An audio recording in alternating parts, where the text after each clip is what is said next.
কাল খাসি নিচে জব করছি একদম নামাজ পড়ে আর ওযু থাকা অবস্থা আসসালামু আলাইকুম মানে আজকে স্কুলে picnic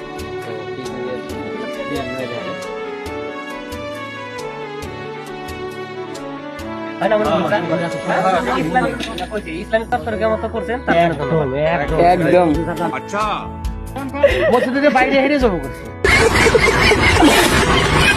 everything is okay but I have nothing to do no আবার ইংরেজি মারাও স্যার কি করে আছেন স্যার তাহলে কি করে আছেন কি করতেছি মানে আজকে আমরা একটা স্পেশাল পার্টি করতেছি। এটা আমরা স্টুডেন্ট এবং টিচার স্টাফ যারা আছে, স্টুডেন্ট স্পেশালি ক্লাস 9 আর 8 এর কিছু স্টুডেন্ট আছে, সবাই মিলে আমরা স্কুলের মধ্যে এটা একটা পার্টি করতেছি। আস্তে একটা খাসি দিয়ে কেমন কষ্ট করে আছেন একদম স্যার ভালো কষ্ট করে কষ্ট করে আছে যে স্যার বাতে আমরা অল্প কষ্ট করে আছি কোনো কাম সাম কোনো কিছু করে না হ্যাঁ তুমি তো জানি কষ্ট করবার নি গাইছ ওটা আমরা জানি